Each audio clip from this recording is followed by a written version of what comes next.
Welcome to Business Innovators Radio, featuring industry influencers and trendsetters sharing proven strategies to help you build a better life right now.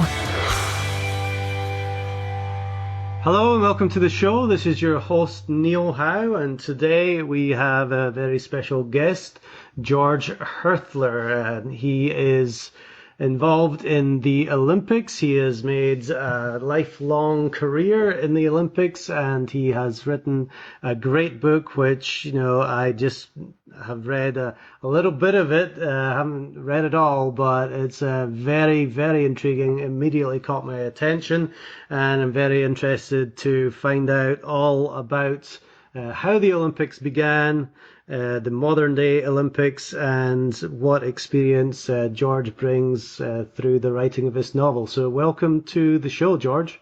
Thank you, Neil. It's delightful to be here. Well, take us back a little bit, because like I said, you've been involved with the Olympics for a good number of years. Tell me what it is that drew you to the Olympics and what you've been doing. Thank you, Neil. I was a freelance writer in Atlanta in the 1980s, freelance writer, producer, and I won some awards for my creative work and gained some recognition. And I got hired at the end of 1988, beginning of 1989, to write Atlanta's bid for the Olympic Games. And I didn't know much about the Olympics at the time, but it was an attractive proposition. And I was dispatched by Billy Payne, along with a graphic designer, to the Olympic Library in Lausanne, Switzerland, to study Olympic history and to learn how to write bid books and bid campaigns. And when we got to the Olympic Library, this was April of 1989, and I popped open an old set of bid books, I came across the face of this guy staring up at me, an old French baron with a big mustache across his face. And above the photograph, there was a headline that said something like, Baron Pierre de Coubertin founded the modern Olympic Games as part of a movement to unite the world in friendship and peace through sport. And I had been in the 1960s, Neil, an anti-war protester.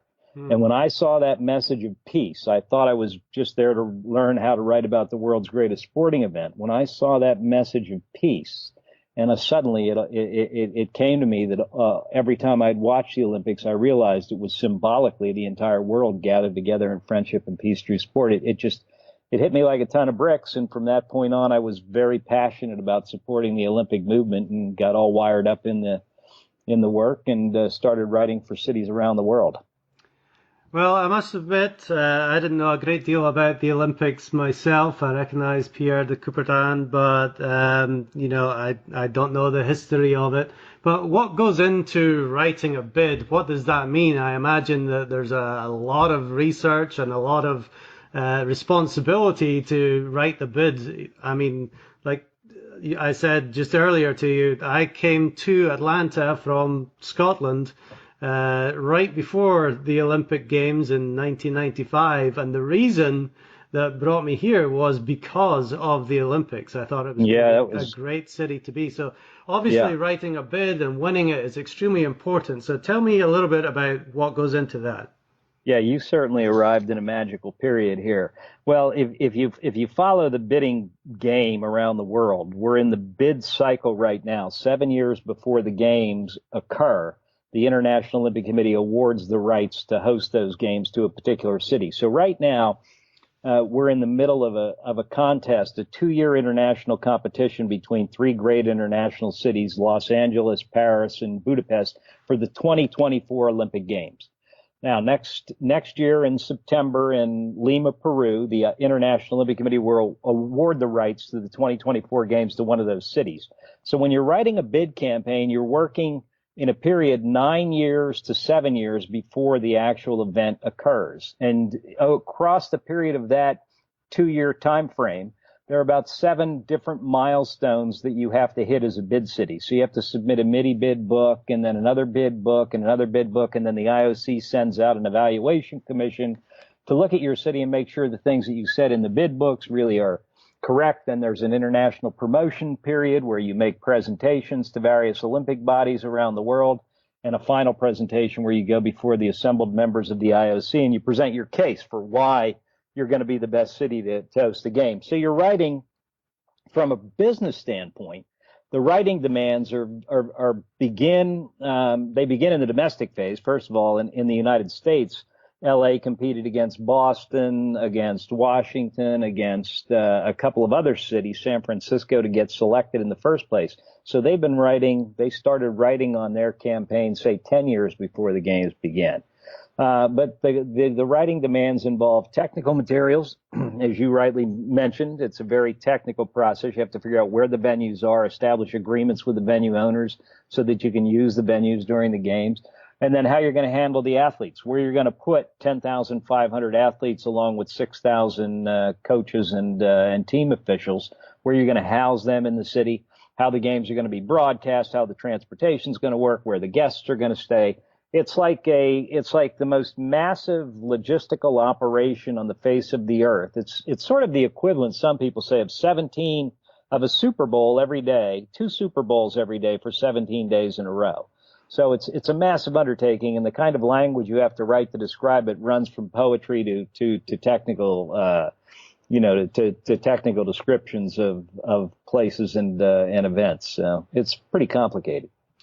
Yeah, 7 years to start something 7 years in advance and prepare for it, that is quite an undertaking.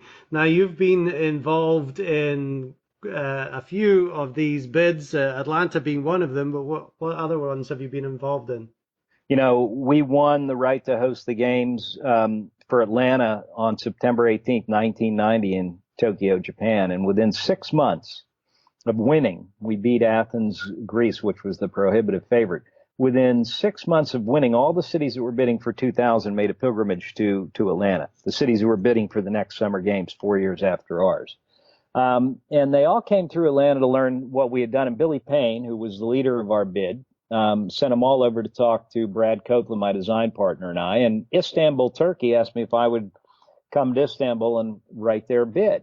And so I ended up going over to Istanbul about 15 times and wrote their bid campaign, a lot of their speeches and film scripts and bid books and this sort of thing. And when they lost the 2000 games to Sydney, Australia, you may remember the games were down under in 2000. Mm-hmm. Then I was hired by Stockholm for the 2004 campaign. They lost to Athens, Greece, which made a comeback.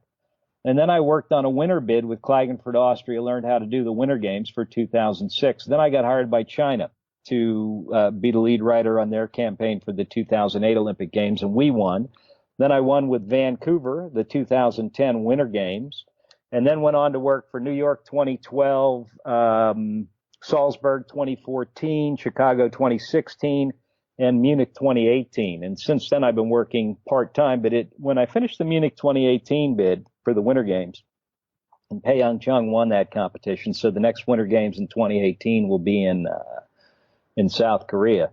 When we finished that campaign, I decided I was going to write a novel on the life and times of Baron Pierre de Coubertin, because the more I worked on these Olympic bids around the world, the more astonished I became that no one knew this guy's story. Everybody knew about the Olympic Games, but few people in the world actually knew the origin story of the Olympic Games, how they started.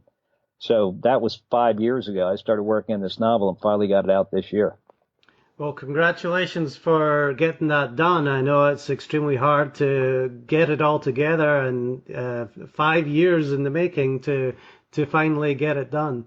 Now, I want to get to the novel in just a minute, but I want to stay on the economics right now for this last question. Sure. It's extremely important, obviously. Like you said, everybody came to Atlanta once they got that winning bid just to find out, everything that was done. But what economically, how does it affect a city like Atlanta? Is the Olympics a money maker, or is it a loss for all the stuff that has to be done? Well, the model for a lot of games, it depends on which country is hosting, but a model for the games since Atlanta has changed pretty dramatically. In Atlanta, we didn't use any taxpayer money to put the games on. We built 8 venues out of marketing revenues, $520 million, and all but 2 of those venues are still functioning and serving their communities here today. So, and we made a small profit on the games. When the games were in Beijing, the Chinese government decided to spend $42 billion to host those games. That was far, far out of. In the United States, the government doesn't spend any money on the games except to secure them. Mm-hmm. The government does provide security for the games. So in Atlanta, we made a small profit, and then since the games, which were now 20 years ago, the development that has occurred around Centennial Olympic Park, which was the celebration center we built again with private money and foundation money for about $72 million. The money that has been spent around Centennial Olympic Park that park became a catalyst for the economic renewal and redevelopment of downtown Atlanta. I think something like $3.2 billion has been invested around that park. And if you go down there, you see the Georgia Dome, the Georgia Aquarium, the Coca-Cola, the Coca-Cola World of Coke, the College Football Hall of Fame, the National Center for Human and Civil Rights. It's amazing how much money was spent downtown as a result of that park and the renewal that it drove down there. I think before the games, Neil, there were maybe 5,000 people living downtown. Now there are over 35,000. So it really has been an anchor. The Olympics produced great economic benefits for Atlanta, and the revitalization of downtown was one of the key objectives behind hosting the games. Right. So it lasts for years afterwards. The economic positive impact lasts for years after the games. I know the Braves took over the Olympic Stadium and have that as their home stadium. I myself stayed in the Olympic Village for 3 years while it was under Georgia State's control. Now it's Georgia Tech. Yeah. But that it certainly has a long-lasting benefit to the city. Now, take me back to the book, Pierre de Coubertin. How did he invent the Olympic Games? Or he didn't invent the Olympic Games, but he invented the modern version of the Olympic Games. You're not wrong about that. Pierre de Coubertin was born in Paris into an aristocratic family on January 1, 1863.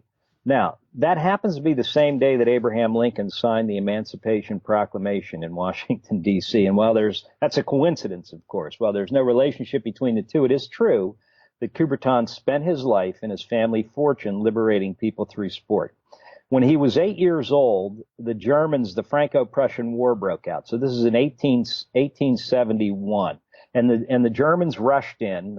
It was a great military humiliation for the French. They lost this war. The Germans rushed in and surrounded Paris, where Coubertin lived as an 8-year-old boy. And they sieged the city and put the city under siege for 4 months and starved the people of the city out. At the time, it was a walled city with 200,000 residents inside. The people ran out of food. They turned around and ate all the animals that were in the city, and they broke into the zoo and even ate all the animals in the zoo, including the 2 beloved elephants that were in the city. When Coubertin was 11, so his young life, he was scarred by the horrors of war, and the Commune broke out and burnt down parts of Paris and attacked the homes of the aristocracy. So he saw some things that kind of haunted him when he became an adult. When he was 11 years old, studying in a Jesuit school, the Germans began a 6-year excavation of ancient Olympia. And it was really quite an amazing thing, because out of the ground came 130 statues, 40 monuments, 6,000 coins, 13,000 bronze votives that they used in sacrifice, and 400 inscriptions of the names of ancient Olympic victors. So it was really an incredible discovery from the ancient world that drove Europe into a frenzy for the classical world and inflamed the imagination of this young boy. When he got out of school at the age of 20 in about 1880, he began to work on the French educational system to reform it. There was no physical education, no gym class, no sports in the French schools at the time. And Coubertin set himself up to import the model that they had created in Britain, particularly in rugby, where Sir Thomas Arnold introduced sports into the school curriculum in the 1830s. Coubertin wanted to give French children a chance to play sport and to learn how much character you could build through sport and all of this. So he started working on that in the early 1880s, had great success. It took him about a decade to get it going. And then as he was thinking of ways to popularize sport, he recognized that internationally sport was exploding around the world, especially here in the United States. And he saw the opportunity to set up, if you will, a platform for various nations to compete with each other. This was just the very beginning in the 1890s, the beginning of international sports competition. And Coubertin introduced the idea of resurrecting the Olympic Games into that mix, and had great success doing it. He aligned it. The most important part of all this, Neil, is that he aligned this sports movement, the international sports movement, with the international peace movement of the time.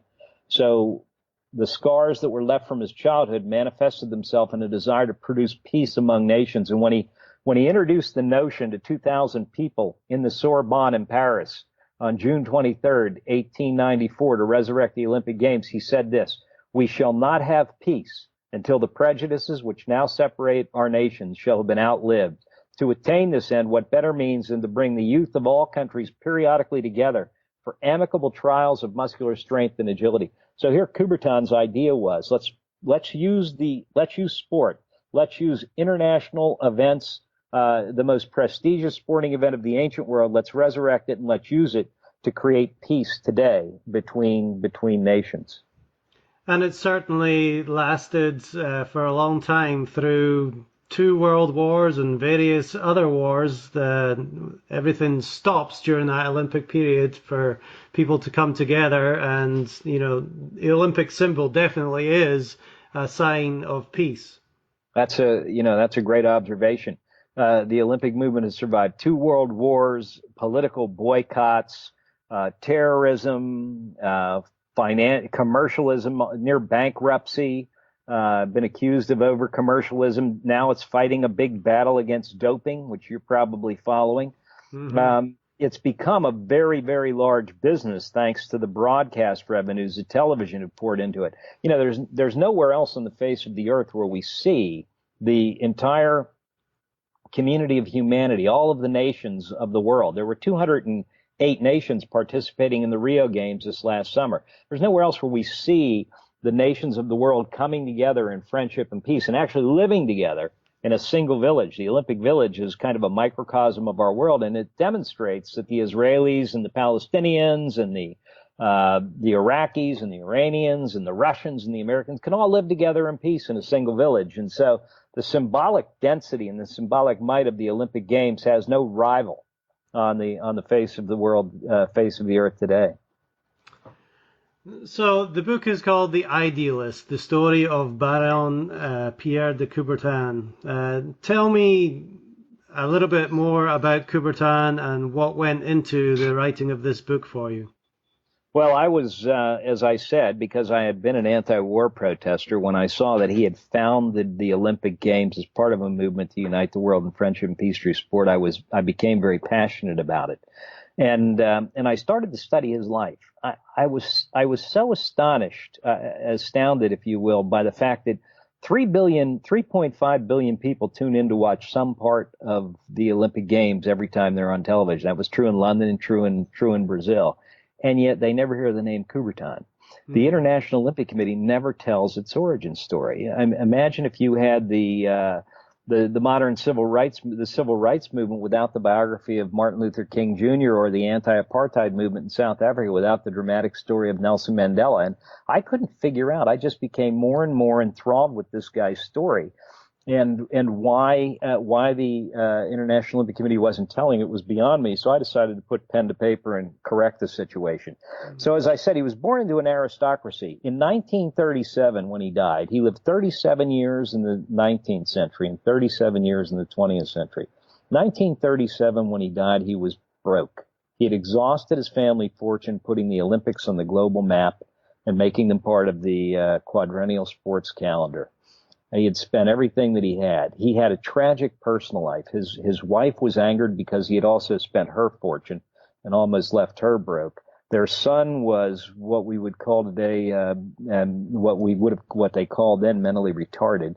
He might have had Down syndrome or something, but he was really he was insensate, more or less, and his daughter was schizophrenic. So he had a tragic personal life as well. His second greatest accomplishment was, of course, resurrecting the games again after World War I. He fought hard to bring them back and had them organized by a team in Belgium, in Antwerp, Belgium, within two years. And so he was constantly fighting and struggling to make the games a success. The last games that he presided over were in Paris in 1924. He retired in 1925. But in 1924, he saw perhaps the most successful international games of his period, with athletes from all over the world competing. And when he died in 1937, he had witnessed from a distance. He never went to the games again after that. He was depressed because he was broke, of course, but he was also depressed because this great movement he had launched to unite the world in friendship and peace through sport had fallen into the hands of a madman who was leading the world to war. And I speak of Adolf Hitler, of course, because the Nazis had hosted the 1936 games. And while they were successful, they were extremely controversial. They had been the biggest games, the greatest pageantry that had ever been established. But at the same time, of course, everybody knew that the Aryan theories of Aryan supremacy were the antithesis of the Olympic ideals.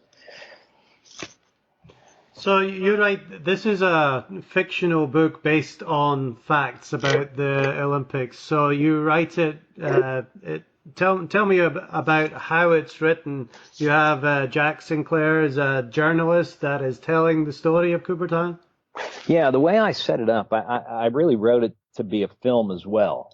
First of all the major events in Coubertin's Olympic life are in here, and they're covered in truthful detail in some ways, but you're getting the story through the eyes of a young journalist. When the novel opens up, Coubertin's best friend and doctor, Dr. Francis Messerly, who was a real character and his best friend for 30 years in Lausanne, writes to Jacques St. Clair, who is a fictional but famous journalist in Paris who covers the Olympic Games, and invites St. Clair to come down and sort of be a writer in residence. He guarantees his salary for a year if he'll move down to Lausanne and start interviewing Baron Pierre de Coubertin to write his biography, because Coubertin hasn't written his biography. And Messerly says in his letter to St. Clair, I'm afraid if we don't get this story down now, we might lose it forever, because I've seen some things. I'm not only his doctor, I'm his best friends, and I've seen some things that alarm me. So St. Clair decides to move down to Lausanne to write this book on Coubertin's life. He thinks it's going to be a great story. And he brings his American girlfriend, who's a painter, with him, and they settle in. So I wanted to have an old man reflecting on the 74 years of his life through the eyes of two young people in the mid-30s, Jacques St. Clair and Juliette Franklin, this French writer and this American painter. And so the story unfolds across the 7 decades of flashbacks, and you get to read the passages of the biography that St. Clair begins to write. So you hear them in conversation. You read sometimes the notes that St. Clair has recorded from conversations you didn't sit in on, and then other times you're reading passages of the book that he's actually composing, the biography on Coubertin, that Messerly is reviewing for him. So there's a number of ways in which the story flows to you, and you get the story. And it's I think it's an intriguing way of telling the story. But with the two young people, I wanted to make sure if it did go to the silver screen, if it did become a film, that there were great roles in the story for a couple of hot young actors, who could help to bring this old man story to life. If it was just about the old man, not that many people would be interested, I figured. Right, and it's, it immediately draws you in. The start that I read, speaking of some of the land over there in Europe and France and the Matterhorn and the Mont Blanc. That brings back great memories for me. I loved going skiing over there in the Pyrenees. But this is a large book. I think it's 540 pages. So this is a long story covering the life of de Coubertin. And what are other points in his life that really stand out to the reader? Let me just tell you why I wrote it at such length. I wrote it for the Olympic family, in essence, to make sure that when they read it, when they were finished reading it, that they would have enough knowledge, that they would be familiar enough with his life, they could stand up and almost give a speech on his life, or they could talk intelligently about the Olympic movement being founded as a movement to unite our world. And all that was very important to me. In a way, the mission of this book is to pass along the idealism that burned at the heart of Coubertin and kind of instill it, if you will, ignite that same idealism in the heart of the readers.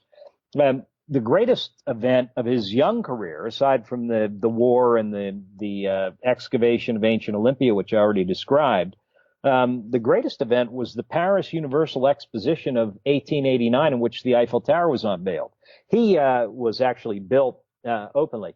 He lived 3 blocks from where the Eiffel Tower is built in. That's where he was born, in Paris, in the 7th arrondissement. And he lived about 3 blocks from where the Eiffel Tower was built in the Champ de Mars. He participated in that great Universal Exposition that drew 32 million people to Paris. And France at the time only had 30 million residents. So it was really a huge success. The World's Fairs at that time were great international events. And it was in that World's Fair that Coubertin saw the parades of participants, the speeches, the architecture, the awarding of medals, the flags from all the nations. It was in that event that he got a lot of the ideas that he later instituted into the Olympic Games. So he was at that event, and he conducted during that expo, if you will, he conducted the first International Congress on Physical Education. He brought sports teachers and physical education teachers from around the world together to have their first international conference on how to make sport a platform for peace across all the lines that divide us.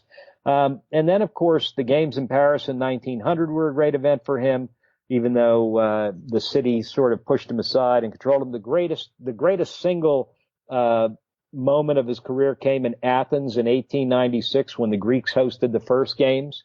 He was once again he was shuffled to the side there and denied his rightful place and credit for what he had done by the Greeks, who got jealous and thought that the game should always be hosted in Greece. And then he went on to oversee the Olympic Games in St. Louis in 1904, although he didn't travel here because he was at war with he was having a battle with some of the American officials who were organizing it. But then he formed a very strong alliance with the British, and they hosted the Games in 1908 in London. And they were extremely successful, and that's where the marathon length was famously established at 26.2 miles. And then, of course, the Games came in Stockholm in 1912, and they were a marvelous celebration, the most successful Games of his period in some ways until the Paris 1924 Games. And then rumors of war were spreading all across Europe, and in 1914, of course, war came. And to try to stop the war, it's interesting. In about 1910, Coubertin awarded the 1916 Games to Berlin, believing that this great sporting event might have an influence on the hostilities between the nations and maybe bring a halt or a truce. But it didn't work that way, and so war broke out, and the 1916 Games were canceled.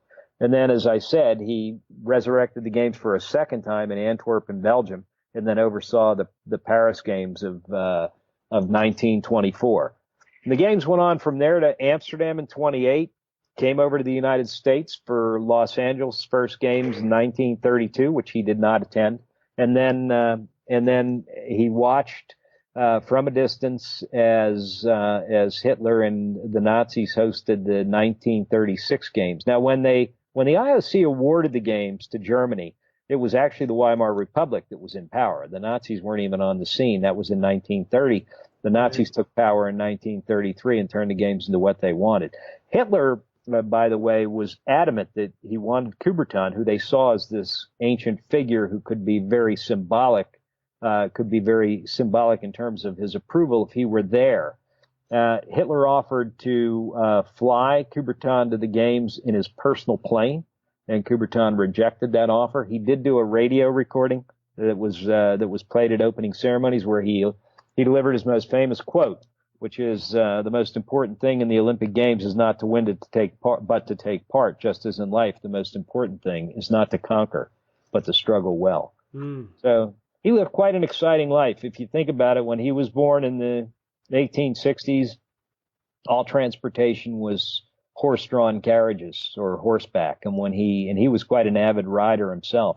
When he died in 1937, there was international air travel.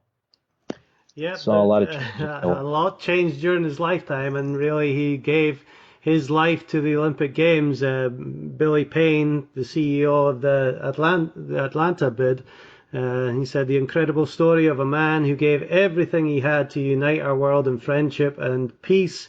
And the Idealist is a must-read for every Olympian and all those who hope our world can come together despite our differences. George, I know you've given a lot of your life to the Olympics as well, and certainly the last 5 years putting this wonderful book together. Tell our audience, please, where they can pick up a copy of The Idealist. Well, they can find it on Amazon. If they just go to Amazon and under books and look for The Idealist by George Hirthler, they can get it there. They can get it on Coubertin, The Idealist, the website, which is my own website. But it's probably easiest to get it on Amazon, Neil. And I'm probably going to be releasing an ebook within a few weeks. Try to get it out in time for the holidays. Wonderful. Well, what is next for George Hirthler now that this book is out? You said a movie. Is that the next goal? Yeah, I'm talking to a major producer right now who's just had a documentary that he produced come out in the Toronto International Film Festival. And we're talking about optioning the film rights to him and see if we can get a Hollywood deal going in 2017. Well, that would be great. I'm looking forward to reading the whole book myself. Yes, I prefer Kindle, so I hope it comes out on that soon. I'll make sure you know when it does. Well, thank you very much, George, for being my guest today, and thanks for putting in all the effort to writing this wonderful book. Is there anything that we have not talked about today that you would like to leave with our audience? Well, I guess I could conclude with a quick story about Jesse Owens. You know, and everybody knows that Jesse Owens won 4 gold medals in the Berlin Olympic Games. What they don't know is that the second medal, he almost didn't make it to the finals, the long jump. He got onto the track with his sweats on, and he was kind of just jogging down the long jump track to test it out. And he ran through the sand pit, and the judges said foul. The German judges said foul. And he said, "What do you mean foul? I wasn't trying to jump." And so he stripped off his sweats and he ran down and he made another jump, and he did foul this time. And they said foul. Well, 3 fouls, you're out. You get 3 chances to make it into the finals. 3 fouls, you're out. At that point, Luz Long, who was the Germany's best long jumper under direct orders from the Fuhrer to win at all costs, came up to Jesse. They had formed a friendship on the field of play. There are many photographs of them hanging out together. And he said, "Jesse, relax, man. You're nervous. Just lay a towel down as I do and jump from that, a foot behind the takeoff point. You'll surely qualify." And sure enough, Jesse did. And he became the gold medalist, and Luz Long took the silver medal. Jesse stayed in touch with Luz Long's family until the 1960s. Luz Long died in the Battle of the Bulge. But Jesse wrote in his memoir, he wrote this: "Awards become tarnished and diplomas fade. Championships are mythical things. They have no permanence. What is a gold medal? It's a trinket, a bauble. What counts, my friends, are the realities of life, the fact of competition, and yes, the great and good friends you make." Jesse Owens put more value on the friendship that he made with Luz Long on the field of play that day than he did on his gold medals. It's really quite an amazing story.